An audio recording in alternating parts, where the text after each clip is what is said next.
halal misalnya. Tidak bisa sebagai Kementerian Agama menyatakan sesuatu halal. Halal itu adalah merupakan hak dari fatwa Majelis Ulama Indonesia MUI, dan itu diakui oleh undang-undang. Nah, itu Pak. Nah,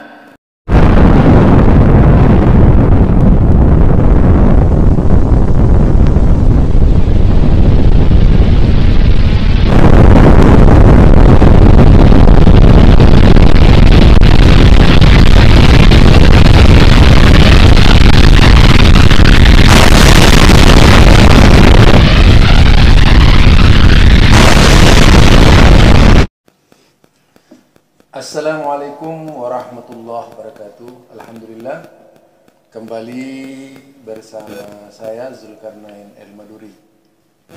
Fa inna ahsanal kalami kalamullah wa khairal huda huda Muhammad sallallahu alaihi wasallam wa syarrul umuri muhdatsatuha fa inna kulla muhdatsatin bid'ah wa kulla bid'atin dhalalah wa kulla dhalalatin finnar. Bincang-bincang kali ini kita bersama Buya, kembali Buya Resman Mukhtar. Sebagaimana yang sudah saya sampaikan tadi, beliau adalah seorang wakil ketua Majelis Tabligh Pimpinan Pusat Muhammadiyah yang berkantor di Menteng Raya, Jalan Menteng Raya. Yang kedua, beliau adalah wakil ketua Komisi Dakwah Majelis Ulama Indonesia Pusat. Dan tentu saja kegiatan-kegiatan beliau banyak dihabiskan waktunya dalam menyampaikan dakwah kepada umat, karena merasa penuh tanggung jawab dengan umat, sehingga perlu dari beliau menjaga umat dan menjauhkan umat dari hal-hal yang bertentangan dengan agama. Itu tugas-tugas beliau.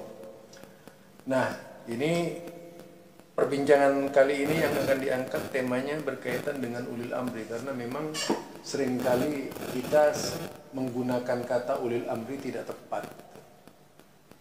Bahkan terkadang digunakan tidak pada tempatnya. Seolah-olah yang disebut ulil amri itu sesuatu yang bisa dipakai siapa saja dalam pengertian yang sempit, sehingga terkadang juga hanya dibatasi pada pengertian-pengertian tertentu saja. Sebenarnya bagaimana ulil amri ini? Inilah yang akan dibahas oleh beliau terkait ulil amri. Di samping itu juga bisa dijelaskan lebih jauh bagaimana sebenarnya ini dia berkaitan dengan ulil amri, sebagaimana ayat An-Nisa 59. Pengertian ulil amri baik secara bahasa ataupun secara istilah. Ya, terima kasih Pak Zulia. Ini memang bicara tentang ulil amri, ini memang pembahasannya cukup luas ya, karena ini menyangkut ya fikih ya, fikih siasah juga, termasuk fikih tentang sultaniyah dan sebagainya. Jadi tidak sederhana. Cuman mungkin sekarang ini kita mencoba mencerahkan saja ya, mencoba mencerahkan bagaimana pengertian ulil amri. Paling tidak misalnya bagaimana Muhammadiyah melihat ulil amri gitu. Apakah ulil amri itu hanya terbatas kepada yang disebut dengan pemerintah ya, atau ulil amri itu juga misalnya lembaga-lembaga yang ngurusnya juga kepentingan umat. Apakah juga mungkin barangkali para ulama yang juga ahli dalam soal fikih, fikih muamalah, fikih siasah, fikih munakahat dan semacamnya, yang kemudian barangkali itu tidak dikuasai oleh pemerintah. Itu kita barangkali mungkin perlu kita jelaskan. Apalagi kita perlu memahami bahwa tentu berbeda dengan negara misalnya yang sudah melaksanakan syariat Islam sebagai kanun, sebagai undang-undang, syariat Islam berlaku secara kafah total. Tentu barangkali berbeda juga dengan apa yang mungkin ya di negara-negara yang tidak, katakan negara yang tidak berpegang pada syariat ya, sebutlah misalnya seperti negara kita juga ya, di sini kita pluralisme, ada bermacam-macam agama, yang kemudian juga semua adalah agama-agama Katolik itu 6 kan. Apakah pemerintah kita ini adalah termasuk apa yang disebut dengan ulil amri dalam pengertian yang sesungguhnya? Nah, tentu bagaimanapun kita kembali kepada dasarnya. Ini kata ulil amri kan kita mengenal dalam Al-Quran. Ya, dalam surah An-Nisa ayat 29 Allah SWT berfirman, A'udzubillahi minasyaitonir rajim, ya ayyuhalladzina amanu atiullaha wa atiur rasul wa ulil amri minkum. Dan terusnya sebetulnya fa in tanaza'tum fi syai'in farduhu ilallahi wa rasul. Jadi Allah berfirman, hai orang-orang beriman, taatilah Allah dan Rasul dan ulil amri minkum, dan yang menjadi pemegang urusan, ya, ulil amri antara kamu, ya. Dan maka jika kamu berselisih paham, berselisih tentang satu masalah, ya, fa in fi syai'in, pada suatu masalah, farduhu ilallahi wa rasul, maka kembali kepada Allah dan Rasul. Nah, ini saya ingin dulu memberikan sedikit pencerahan tentang ayat ini, Pak ya. Ayat ini adalah panggilan terhadap orang yang beriman. Dalam Al-Quran itu ada 90 panggilan khusus terhadap orang beriman. Jadi kalau bicara ya ayyuhalladzina amanu, artinya yang Allah panggil ini cuma orang beriman saja, tidak manusia secara keseluruhan. Jadi ayat ini harus difahami ayat seruan Allah khusus pada orang-orang yang beriman. Dan bukan beriman. Jadi kata Allah, wahai orang beriman, berarti kalau yang tidak beriman, ya, kalau di negara kita difahami yang beriman itulah orang-orang, tidak orang-orang yang katakanlah non-muslim, tidak termasuk kepada panggilan ini, tidak termasuk panggilan ini. Nah, apa panggilan Allah itu? Substansinya ada beberapa hal. Pertama, atiullah. Orang beriman itu diperintahkan untuk taat kepada Allah, taatlah kepada Allah. Wa atiur rasul, dan taat kepada Rasul. Wa ulil amri minkum, dan ulil amri di antara kamu. Ini ada hal yang perlu secara bahasa perlu difahami. Pertama, perintah taat kepada Allah dan Rasul itu menggunakan kata-kata atiullah wa atiur rasul, taat kepada Allah, taat kepada Rasul. Sementara ulil amri itu tidak mempergunakan kata-kata taat gitu. Jadi ini ada semacam pengertian bahwa ketaatan kepada Allah dan Rasul itu ketaatan yang bisa mutlak itu ketaatannya. Sementara ketaatan kepada ulil amri, karena di situ tidak ada kata-kata ati khusus, maka itu adalah ketaatan yang bersifat muqayyad. Muqayyad artinya ketaatan kepada ulil amri itu selama ulil amri taat kepada Allah dan Rasul. Kemudian kata-kata minkum, minkum itu ada di antara kamu. Nah, kamu siapa? Orang-orang yang beriman.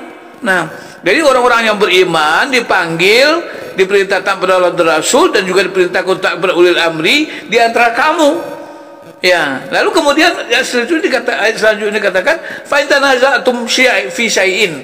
Kalau kamu misalnya berselisih, tidak sependapat dalam beberapa hal atau satu hal, maka kewajibannya fardu ilallahi wa rasul, kembali pada Allah dan Rasul. Ini ulil amri juga dalam pengertian yang siap untuk kembali kepada Allah dan Rasul. Ini Pak, ini sebetulnya perlu kita pahami dulu, sehingga penggunaan kata ulil amri tidak menjadi bias gitu, tidak kemana-mana. Itu harus kita pahami dalam konteks Al-Quran, bukan dalam konteks dalam pemikiran kita. Nah, sebetulnya dalam kajian-kajian berikutnya Pak Abdul, itu sebenarnya di antara para ulama fikih dan para ulama fasir pun juga tidak ada perbedaan pendapat bahwa pemerintah dalam hal ini merupakan salah satu pihak yang disebut sebagai ulil amri. Nah, jadi pemerintah itu satu pihak. Kalau misalnya di negara yang melaksanakan Islam, maka ulil amri itu secara keseluruhan adalah pada pemerintah. Karena dia melaksanakan, dia akan kembali kepada Allah dan Rasul. Kalau terjadi misalnya perbedaan pendapat, maka kewajiban pemerintah itu adalah kembali kepada Allah dan Rasul, karena dia negara syariat. Tapi katakanlah pemerintah kita sekarang ini, maka atau misalnya pemerintah yang tidak melaksanakan syariat Islam secara kafah total, misalnya secara keseluruhan, maka ya tentu tempat kembalinya bukan kepada Quran, tapi kepada undang-undang, kepada peraturan-peraturan yang ada. Padahal di sini ayat mengatakan jika terjadi perselisihan, kembalinya harus kepada Al-Quran dan Sunnah, pada Allah dan Rasul. Nah, oleh karena itu dalam maka ini pun juga menimbulkan perbedaan pandangan pendapat di antara di antara ulil amri itu. Yang penting bahwa ulil amri dalam kesepakatan para ulama itu adalah tentu dengan syarat-syarat tertentu. Ada sebagian dari para ulama memperluas pengertian ulil amri itu tidak hanya pemerintah atau penguasa, tapi juga mungkin pada siapa yang mempunyai kompetensi, ada kompetensi kemudian mendapatkan amanah untuk memimpin suatu urusan, baik itu perorangan ataupun lembaga. Jadi dalam kajian-kajian ulama dan diskusi para ulama itu terjadi pemahaman. Ada yang mengatakan yang dikatakan ulama itu hanyalah pemerintah saja, karena pemerintah yang mempunyai otoritas, yang diberikan otoritas untuk mengatur kehidupan berbangsa, bernegara, dan bermasyarakat. Tapi dalam hal di mana memang ulil amri bukan pada suatu negara yang berdasarkan syariat, maka ada yang meluaskan pengertian tidak hanya pada pemerintah, tapi juga bisa kepada siapa saja yang memiliki kompetensi dan mendapatkan amanah untuk memimpin satu urusan, baik itu perwakilan lembaga. Nah, ini Pak, ini yang barangkali perlu saya jelaskan dulu tentang ayat surah An-Nisa ayat 9 ini. Cuman barangkali mungkin perlu saya sedikit. Ulil amri itu sebetulnya kan berasal dari kata walla juga itu. Walla yuwalli waliyun. Kemudian bentuk jamaknya uli, ada juga aulia gitu ya. Artinya pemegang yang berarti pemilik atau yang mengurus atau yang menguasai. Yang menguasai dengan amri itu dari kata amara, al-amru atau amr urusan. Jadi yang menguasai, yang mengurus urusan. Jadi bentuk jamak kata tersebut gambar mereka itu tidak sendiri, Pak. Jadi tidak sendiri. Ulil amri itu harus banyak. Artinya tidak hanya satu pihak, tapi beberapa pihak. Ya kalau misalnya dalam negeri ini barangkali ya mereka yang menjadi stakeholder bangsa ini juga mungkin barangkali ada DPR, ada MPR, ada lembaga yudikatif, ada legislatif, ada eksekutif, ada para ulama juga MUI misalnya dalam hal ini yang juga diakui sebagai bentuk daripada sebagai as-sadiqul ummah yang menjadi mitra kerja pemerintah yang dalam hal-hal tertentu menjadi ulil amri juga. Ya, contoh persoalannya misalnya soal halal misalnya, tidak bisa Kementerian Agama menyatakan sesuatu halal itu adalah merupakan hak dari fatwa Majelis Ulama Indonesia MUI, dan itu diakui oleh undang-undang. Nah, itu Pak. Nah, jadi ini barangkali ya kalau ada kira-kira ini ya, jadi pengertian perlu jelaskan Bu ya, pengertian ulil amri kaitannya terutama dengan yang dibatas oleh negara, dibatasi oleh negara. Ada negara Islam, ada negara non-Islam. Artinya negara Islam ini adalah negara yang melaksanakan pemerintahan Islam dan negara yang menjalankan pemerintahan tidak berdasarkan Islam. Kemudian bentuk ulil amrinya ini bisa nggak dipakai untuk negara yang bukan pemerintahan Islam?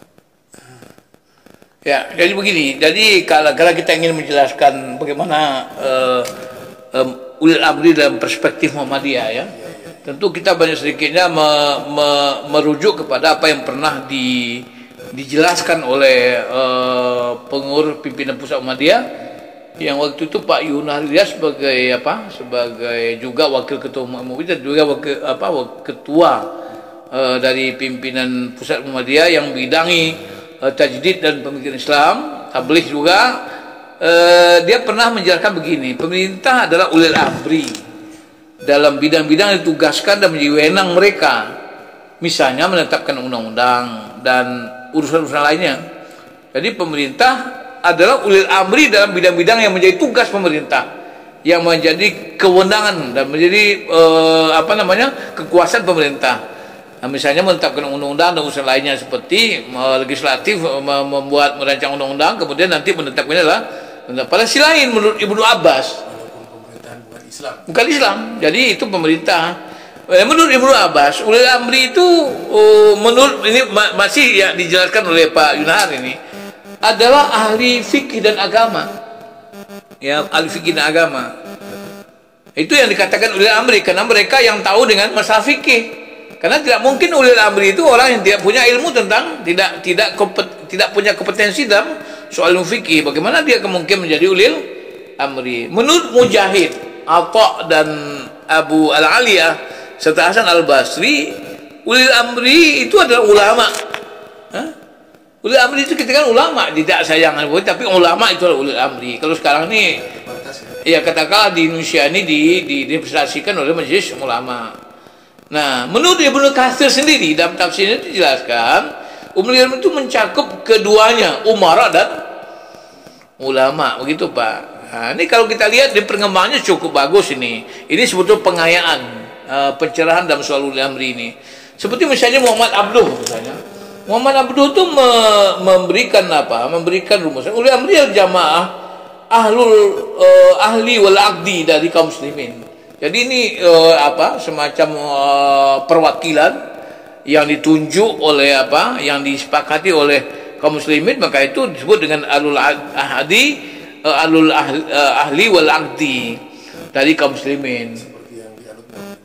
Mereka adalah umara. Mereka juga umara dan hukama, penguasa, ulama, para panglima, semua pimpinan masyarakat. Jadi tidak hanya satu pihak, tidak hanya pemerintah katakanlah eksekutif, tapi dia adalah juga para hukama, dewan katakanlah Mahkamah Agung, penghakiman. Hakim itu ada hakim syariat sekarang, ada pengadilan agama. Mereka itu juga para panglima, tentara, polisi dan macam-macam. Kemudian ulama juga dan semua pimpinan masyarakat, lembaga-lembaga masyarakat seperti Muhammadiyah juga.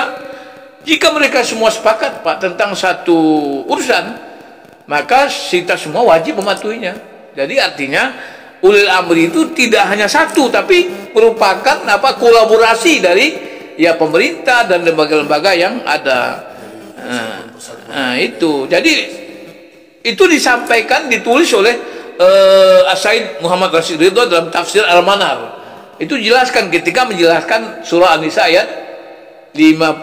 Kalau tidak terjadi kolaborasi bagaimana? Ya, kalau tidak kolaborasi itu bagaimana? Kita tentu perlu ada upaya-upaya, langkah-langkah untuk artinya tidak ada satu pihak pun yang merasa lebih gitu. Pemerintah harus menerima masukan dari para ulama. Seperti dalam hal-hal yang menyangkut misalnya ibadah misalnya. Pemerintah tidak punya otoritas misalnya dalam menentukan hal yang berkaitan dengan ibadah, misalnya sholat begini, rakaat begini, tidak bisa. Cuma pemerintah itu mengatur. Nah, sesuai dengan dengan undang-undang sesuai satu itu, artinya tidak melebihi daripada itu. Dalam rangka menjamin kebebasan itu, pemerintah buat atur regulasi. Bagaimana memberikan fasilitas, memfasilitasi. Sekarang misalnya kenapa ada undang-undang haji, undang-undang zakat segala macam itu? Kenapa? Karena ada upaya dari pihak pemerintah yang sebagai regulator untuk menjamin agar ini bisa terlaksana dengan baik. Ya, gini Pak. Kalau diangkat lebih jauh, tadi ada ulama fikih, kemudian ada ahli hukum dan sebagainya. Artinya di sini ulama fikih dominan sekali untuk bisa mengajak penguasa. Ya. Untuk bisa mengajak penguasa. Misalnya antara ulama-ulama fikih yang memang membidangi, kemudian tidak terjadi sinkron dengan penguasa, sikap ulama seperti apa? Ya, jadi begini, sebetulnya begini, sudah ada semacam kesepakatan sebetulnya. Seperti kalau kita bicara Indonesia ya, kita batasi Indonesia. Indonesia itu kan ada lembaga, misalnya Muslimat itu kan lembaga yang di bagian ada di undang-undang, diberikan otoritas, diberikan artinya eksistensinya itu dikuatkan oleh adanya undang-undang. Jadi tidak bisa ada orang mengatakan walaupun Muslimat ngatur-ngatur segala macam, tidak bisa begitu, karena keberadaan Muslimat itu diperlukan, sangat dibutuhkan oleh pemerintah. Kenapa? Karena masyarakat Indonesia mayoritas adalah Islam dan dia membutuhkan membutuhkan guidance, aturan-aturan, ya peraturan-peraturan yang menjamin ya keberagaman mereka. Artinya oleh karena itu pemerintah kita memberikan satu di Indonesia ini kita sepakat ada ulama yang menjadi representasi dari ulama fikih itu, ada komisi fatwanya, komisi fatwa yang nanti akan memberikan keputusan, memberikan sebuah guidance, petunjuk-petunjuk, aturan-aturan yang misalnya dalam masalah perbankan ada misalnya Dewan Syariah Nasional yang bicara tentang keuangan syariah. Kemudian Bank Syariah, ada misalnya Badan Amil Zakat Nasional, itu kan semua kan ya adalah badan-badan yang ditetapkan oleh pemerintah. Itu semua tidak bisa dikatakan wah itu kan bukan urusan apa, tidak, karena memang memang pemerintah tidak bisa bekerja sendiri tanpa ada lembaga-lembaga keagamaan seperti ini. Posisinya Majelis Ulama ini sama dengan ulil amri. Ya ulil amri, dia ulil amri dalam soalnya. Makanya oleh karena itu, nah sebenarnya dalam hal ini, jadi ulul ada dua urusan sebetulnya di masyarakat ini. Ada urusan diniyah dan ada urusan duniawiyah atau muamalah. Dalam urusan-urusan yang menyangkut diniyah, menyangkut dengan aturan-aturan terkait dengan hal yang menyangkut hukum-hukum agama, hukum-hukum syariat, itu adalah domainnya ulama. Jangan menyangkut dengan masalah pengaturan kekuasaan kehidupan bermuamalah dalam soal duniawiyah, umurul arsya, itu adalah bagiannya dari pemerintah. Ya oleh karena itu memang pemerintah memang tidak sampai kepada tidak mempunyai kewenangan untuk menentukan misalnya tentang ibadah misalnya. Itu sebetulnya merupakan namanya. Makanya oleh karena itu di Indonesia ini memang tidak ada tidak bisa pemerintah sebagai regulator misalnya menetapkan harus misalnya tanggal gini hari raya Idul Fitri, hari raya Idul Adha misalnya. Karena memang ada manhaj yang perlu dihormati, seperti misalnya di Indonesia ini berkembang dalam kehidupan masyarakat itu ada lembaga yang berpegang pada prinsip wujudul hilal. Ada yang berpegang kepada imkanur ru'yah, ya kan, keduanya punya Sama-sama dilindungi dan sama-sama dilindungi oleh undang-undang. Kenapa? Karena pasal 9 ayat 2 itu berbunyi agama pemerintah melindungi, ya, memberikan kebebasan pada setiap agama itu melaksanakan agama dan kepercayaan itu maksudnya keyakinannya. Ya tidak bisa misalnya harus begini nggak ada, karena itu wilayahnya wilayah fikih.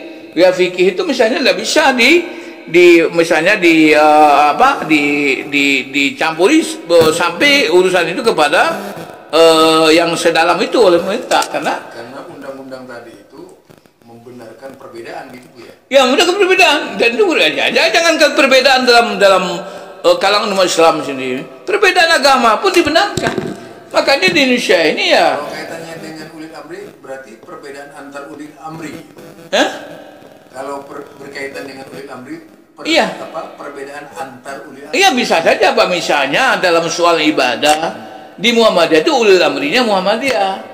Nah, Muhammadiyah itu memegang misalnya manhaj wujudul hilal misalnya. Sementara misalnya teman kita, sahabat kita Nahdlatul Ulama itu memegang imkan ru'yah yang juga dipegang oleh pemerintah sekarang kan, imkan ru'yah. Maka sebetulnya ya dua-duanya itu harus mendapat perlindungan. Maka oleh karena itu ya misalnya kita mendengar bahwa ada misalnya bahwa ormas tidak boleh mengumumkan misalnya tentang hari raya, itu juga untuk negara Indonesia yang berpancasila dan mengenai undang-undang 95 yang ada pasal 9 ayat 1 dan 2-nya itu, ini tidak mungkin lakukan. Ini berarti mereka terlalu boleh, dan itu tidak kalau mengatakan boleh, tidak boleh, karena ada undang-undang yang menyatakan bahwa pemerintah harus melindungi, memberikan kebebasan untuk masing-masing. Nah, itu berbeda. Jadi memang ini yang perlu kita rawat, bagaimana kita sepakat dalam ketidaksepakatan. Kalau sementara ini ada orang yang menyerang Bu ya, menyerang bahwa seolah-olah kita itu tidak taat kepada ulil amri, bagaimana itu Bu ya? Ya, barangkali mereka tidak mengerti soal agama, soal undang-undang. Tidak ngerti ulil amri juga. Tidak mengerti ulil amri, jadi harus ngaji ulil amri dulu. Ulil amri itu apa gitu. Jadi kita harus paham juga bahwa dalam konteks ini apa yang difahami ulil amri. Ini bukan berarti kita tidak mendukung ulil amri. Dalam segala hal kita dukung ulil amri kok, kan? soal pendidikan, soal apa, soal budget, soal zakat, soal ini, kita soal haji, Muhammadiyah mendukung ulil amri. Tapi dalam hal ibadah yang menjadi keyakinan, yang itu menjadi manhaj Muhammadiyah, itu tidak bisa dikatakan wah ini bukan ini dapat, tidak bisa Pak, karena itu adalah urusan diniyah yang ini menjadi domain wilayahnya ulil amri yang tidak ada istilah buat ya kalau sudah persoalan ubudiyah itu bukan istilah buat ya Bu ya. Nggak ada buat itu kalau misalnya berperang dua kelompok, lalu kemudian dua kelompok ini sudah tidak mau didamaikan, maka yang tidak mau itu di perang itu buat namanya. Fa'in bagat itu kan, bagat itu ya itu kan. Tapi dalam soal yang menyangkut dengan ini adalah masalah kebebasan yang dijamin oleh masalah paham. Undang-undang masalah paham. Tidak bisa misalnya disimpulkan itu. Makanya di dalam Muhammadiyah sendiri dikatakan bahwa setelah kita mengatakan Muhammadiyah misalnya tentang bab 8 pasal 8 tentang keanggotaan. Kalau konsep ketaatan kepada pemerintah di Muhammadiyah itu seperti apa? Ya, ini yang mau saya katakan itu adalah ini. Itu yang disebutkan dalam bab 4 pasal 8 itu tentang keanggotaan, bahwa anggota Muhammadiyah adalah warga negara Indonesia yang beragama Islam, yang dipertegas dalam matan kepribadiannya bahwa Muhammadiyah mengindahkan segala hukum, ya, undang-undang, peraturan secara dasar dan suatu negara yang sah. Nah, jadi ini perlu difahami oleh yang lain ini, oleh yang di Muhammadiyah dan oleh luar Muhammadiyah juga difahami bahwa Muhammadiyah itu menghargai, ya, apa yang ditetapkan oleh pemerintah. Nah, jadi undang-undang, ya, yang sah itu dalam hal yang menyangkut dengan yang tadi urusan diniyah itu juga apa? Seperti sebetulnya sekarang ini misalnya Pak, ada kawin beda agama sebetulnya. Itu juga undang-undang kita sudah menyatakan perkara agama itu, perkawinan itu sah kalau dilakukan menurut agama, ya, menurut agama, tidak menurut undang-undang yang lain. Oleh karena itu ketika ada misalnya terjadi perkawinan beda agama, itu berdasarkan agama apa? Kalau dia orang Islam harus berdasarkan agama Islam. Maka orang yang beda agama dan kawin itu tidak sah menurut Islam. Kalau salah satunya misalnya, apalagi kalau misalnya dia itu kawin sejenis, itu tidak ada dalam agama Islam. Artinya kalau tidak ada berarti tidak sah. Dan itu harus di undang-undang. Nah, pemerintah harus berdiri di atas itu.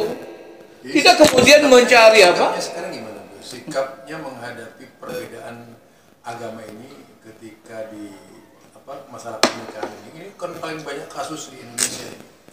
Dan sebetulnya kita kembali aja kepada undang-undang perkawinan Pak, undang-undang nomor 1 itu. Kita ke sana, laksanakan itu.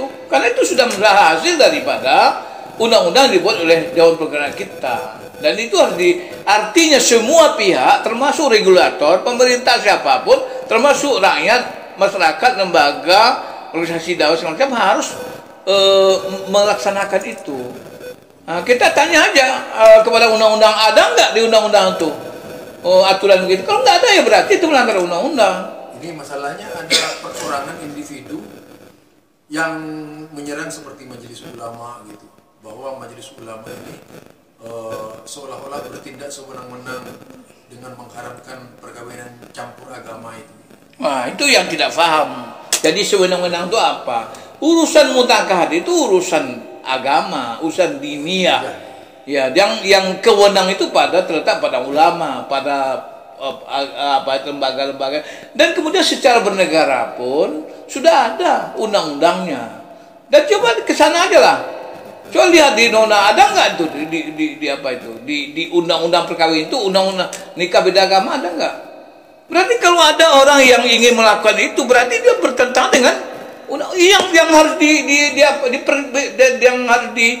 dipersoalkan itu orang yang melakukan perkawinan yang tidak sesuai dengan undang-undang yang berlaku di negara Republik Indonesia. Jangan kemudian Majelis Ulama yang mengharamkan itu yang dipersoalkan. Yang dipersoalkan itu mereka yang melanggar aturan gitu Pak. Ini sebenarnya berdirinya Majelis Ulama bagaimana nih Bu? Berdirinya Majelis Ulama di dalam mendampingi ulil amri itu. Ya sebetulnya kan begini, dulu itu kan terjadi waktu Menteri Agama Pak Alam Shah Purwanegara itu kan, ini kan Majelis Ulama ini dijadikan sebagai katalisator lah, sebagai di satu pihak dia bisa menjadi menyampaikan pemikiran-pemikiran, kebijakan-kebijakan pemerintah kepada umat Islam, dan di lain pihak Majelis Ulama juga bisa menyampaikan aspirasi umat kepada pemerintah. Maka di dalam tersebut dia merupakan sampai sekarang itu istilahnya sebagai Shadiqul Ummah, ya. Shadiqul Ummah itu yang bukan Shadiqul Ummah, sebagai Khadimul Ummah, kemudian Shadiqul Hukumah, mitra pemerintah dalam dalam bekerja mengurus umat Islam di Indonesia.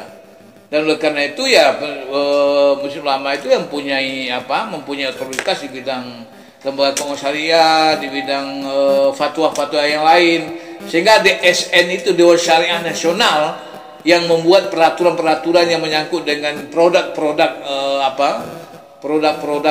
lembaga pengawas syariah akan semuanya itu diatur oleh DSN. Ini DSN yang dibentuk oleh MUI, oleh Majelis Ulama Indonesia.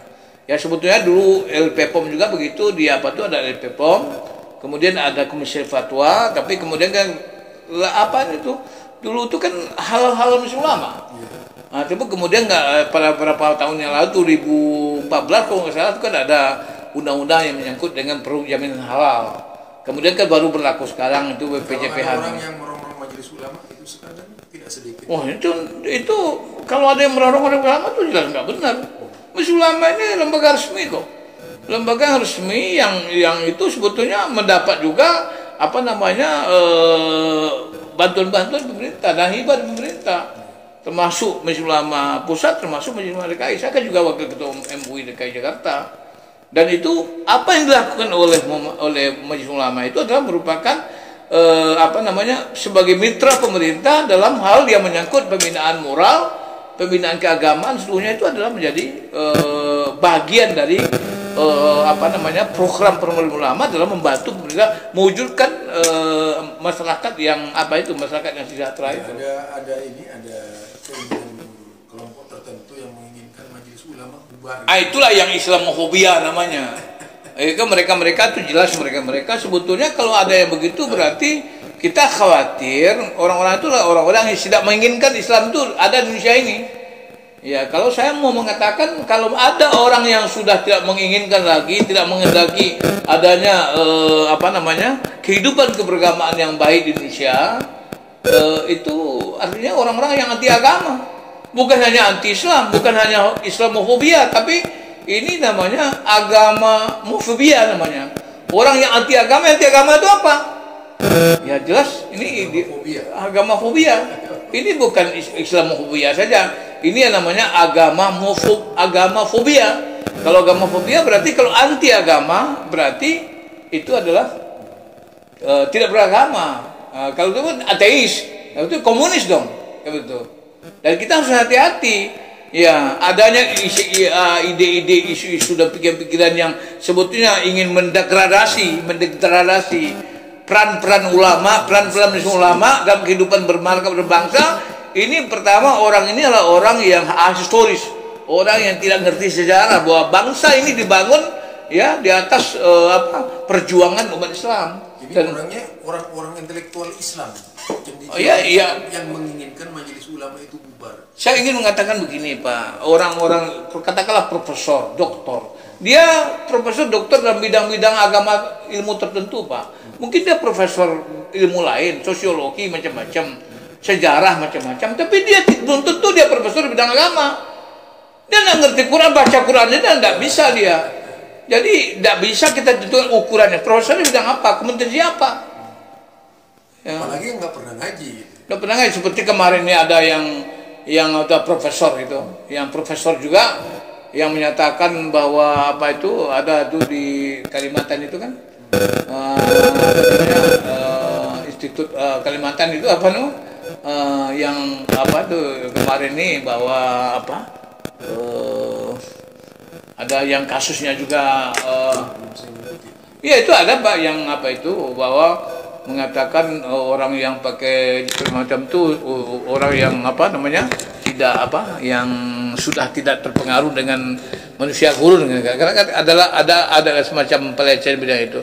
Ini dia orang Islam juga Pak, jadi tidak ada jaminan orang Islam.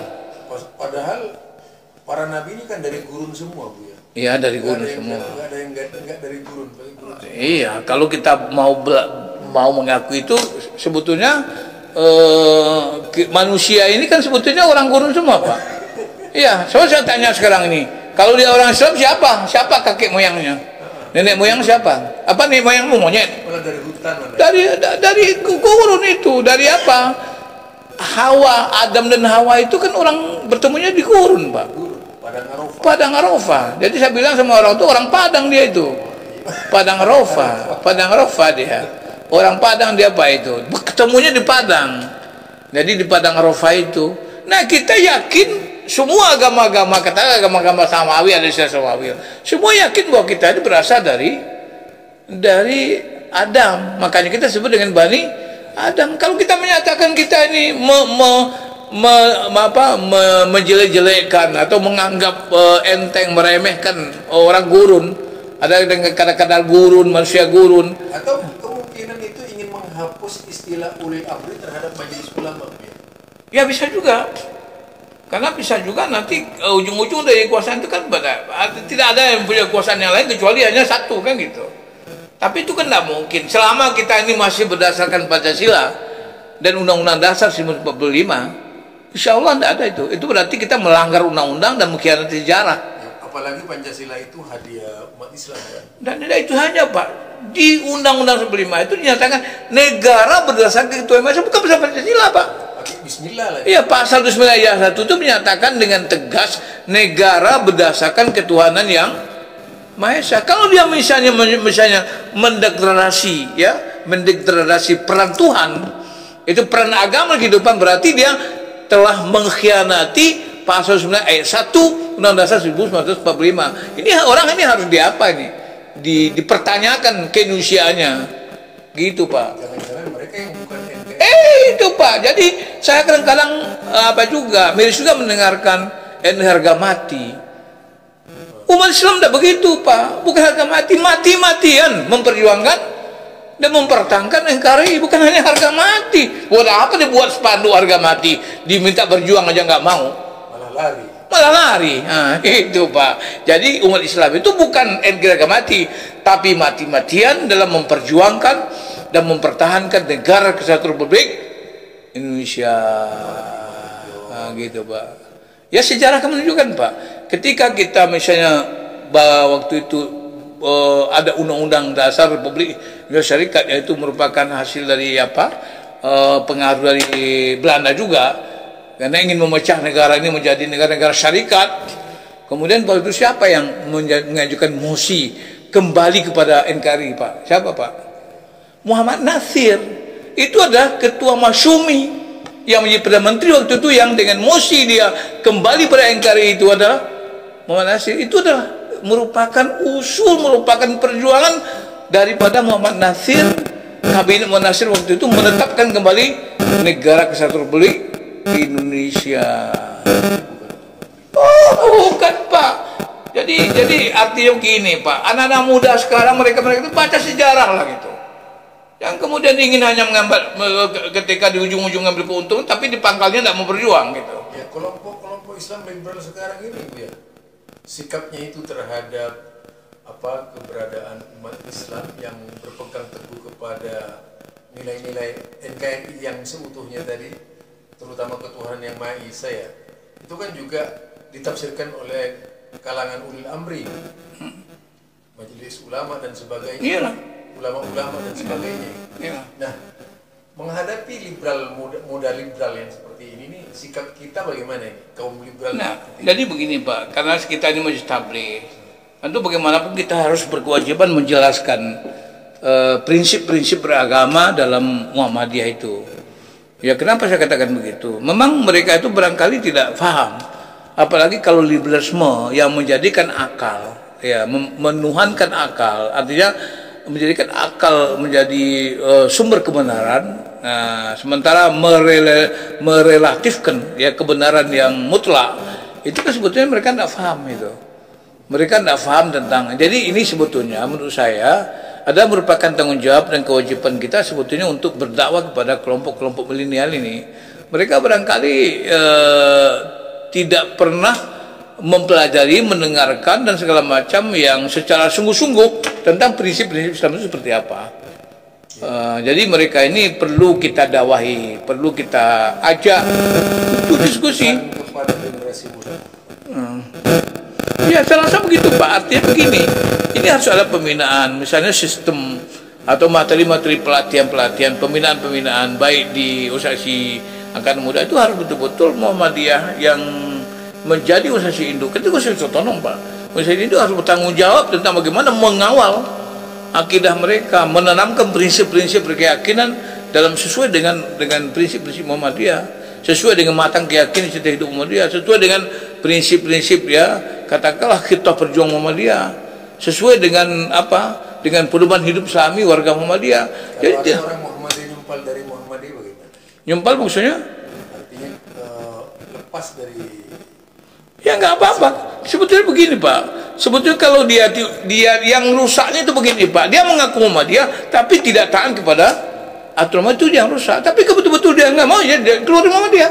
Tidak ada masalah. Tidak ada kewajiban itu juga ikut di. Ya, maksudnya orang kita, orang Muhammadiyah, bahkan pimpinan pemuda Muhammadiyah siapa saja lah ya, sejak dulu atau sekarang, misalnya mereka tidak mentaati aturan-aturan. Itu berarti dia akan makar di Muhammadiyah. Itu mestinya Muhammadiyah harus punya aturan juga, harus menegakkan ini, harus ada mengawal ini. Jadi artinya mereka-mereka yang jelas secara pemikiran ya dan pandangannya dalam keberagamaan tidak sesuai dengan prinsip itu harus ada semacam apa? Katakanlah misalnya di Muhammadiyah paling tidak ya ada semacam apa? Katakanlah di apa itu apa namanya semacam komisi ya ataupun badan yang betul-betul bertugas untuk mengawal ini. Ya, jangan dibiarkan. Jaringan Islam Muhammadiyah seperti apa? Hah?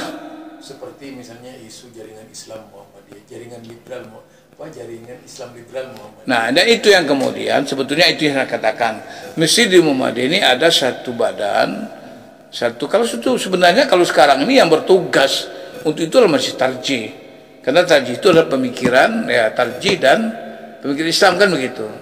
Artinya apa? Yang menyangkut dengan pemahaman-pemahaman yang sudah di luar prinsip-prinsip agama itu harusnya tadi memberikan memberikan panduan dan menyampaikan ini kepada PP karena majelis itu kan ada badan yang membantu PP pimpinan pusat Muhammadiyah memberikan kepada PP ini loh Pak PP ini pendapat-pendapat dan berkembang ini oleh ini sudah tidak sesuai dengan faham beragama di Muhammadiyah ya ini perlu Pak. Kenapa? Jangan kemudian pemikiran-pemikiran sudah liar itu dibiarkan. Jangan kita permisif terhadap penyimpang-penyimpang pemikiran di Muhammadiyah. Apa ada yang salah dengan pendidikan di Muhammadiyah? Saya rasa ya kalau misalnya salah tentu perlu penelitian juga. Kita tidak mungkin juga mengatakan salah. Pertanyaannya saja. Ya. Apa ada yang salah dengan pendidikan Muhammadiyah? Ya palingnya menurut saya. Mereka kan kader-kader Muhammadiyah. Ya, jadi begini Pak. Jadi tidak semua mereka yang di kader Muhammadiyah itu yang berasal dari sekolah Muhammadiyah Pak. Jadi jangan salah juga kita. Mereka tadinya dari bermacam-macam masuk Muhammadiyah. Ada juga yang dari sekolah Muhammadiyah. Tapi kemudian kalau pertanyaan itu saya rasa begini, bahwa perlu ada upaya-upaya langkah strategis bagaimana kita menyempurnakan ya pola-pola pendidikan di Muhammadiyah, pola-pola pelatihan yang kata Muhammadiyah itu perlu. Saya bagaimanapun sekalian yang mendengar-dengar ini saya perlu saya sampaikan itu kepada bapak-bapak yang hari ini mendengar yang apa kita ini perlu difahami bahwa pendidikan di Muhammadiyah itu adalah merupakan salah satu daripada bentuk upaya kita menyiapkan kader-kader ya, kader-kader Muhammadiyah, kader umat dan kader bangsa. Nah, oleh karena itu memang bagaimanapun ada tanggung jawab yang yang sangat berat dalam pendidikan Muhammadiyah itu bahwa kita tidak hanya menjadikan mereka orang pintar, tapi kita menjadikan mereka orang yang betul-betul beriman, bertakwa kepada Allah Ta'ala, orang yang mempunyai akhlak yang mulia. Jadi mereka punya kecerdasan intelektual, kecerdasan spiritual, dan kecerdasan sosial. Jangan kemudian mereka hanya pekerja, tapi mereka tidak punya kecerdasan intelektual, tidak punya kecerdasan spiritual, dan tidak punya kecerdasan sosial. Dan ini hanya dapat dimiliki oleh seorang yang memahami agama. Yang tidak memahami agama, mereka hanya akan menjadi robot-robot hidup yang berjalan, yang mereka hanya bekerja untuk hal-hal yang sangat bersifat materi kemudian dia tidak mengerti untuk apa dia bekerja. Gitu. Sekarang pesan-pesan terhadap kepada umat. Ya, kalau kita bicara tentang ulil amri tadi adalah bahwa tentu sebagai bangsa kita tidak bisa lepas daripada apa yang disebut dengan pemerintah, ya, hukumah. Bagaimanapun sebuah masyarakat yang tidak ada kekuasaan itu akan menjadi sangat sangat riskan gitu. Akan terjadi hukum yang tidak jelas. Maka inilah sebetulnya kalau tidak salah saya tangkap, kalau Ibnu Taimiyah mengatakan, ya, akan lebih baik satu negara dipimpin oleh satu katakanlah pemerintah yang bahasanya itu saya tidak pasti, ya, katakanlah yang zalim katakanlah gitu, daripada yang tidak punya pemerintah masih ada manfaatnya gitu. Jadi artinya maksud saya kita yang pandai, yang pintar, yang bisa gitu. Tapi kalau tadi yang juga merusak terus enggak juga bisa. Artinya maksudnya kita perlu butuh pemerintah. Oleh karena itu kita juga menganggap pemerintah juga salah satu ulil amri. Tapi ulil amri di bidangnya undang-undang, pengaturan, pajak, ini itu segala macam yang mengatur lalu lintas, ini kan perlu regulator. Kalau tidak ada regulator kan bahaya, Pak. Oh iya, Bu, ya. Kalau dulu sedikit ini, kalau dulu kan di zaman pemerintahan Nabi sampai ke belakang Khulafaur Rasyidin itu yang disebut ulil amri itu adalah seorang imam negara dan imam sholat, ini gimana? Ya, itu kan sebetulnya kan kebutuhan masyarakat itu berkembang, Pak. Kita juga paham kalau kita misalnya mau kembali kepada zaman Rasul, ya, Rasul itu semuanya masjid aja, Pak. Tidak ada istana, tidak ada kantor, segala macam kan gitu. Semuanya itu Nabi. Nabi itulah orang yang langsung mendapat pimpinan dan wahyu dari Allah. Maka semua Rasul itu super gitu. Artinya orang yang mendapat dukungan langsung dari Allah. Dan setelah sahabat tidak. Abu Bakar sudah menjadi gubernur segala macam. Jadi artinya begini. Kalau Rasul itu bisa sendiri. Karena memang dia tuh punya power, punya dukungan yang luar biasa langsung dari Allah dan Rasul, dari Allah SWT. Tapi kalau orang sudah itu kan seperti kita kan orang yang tidak ada orang yang misalnya generalis dalam pengertian yang sesungguhnya. Ya, maka oleh karena itu di masa Rasul juga Rasul telah menggambarkan, ya, ada 4 sahabat utama misalnya.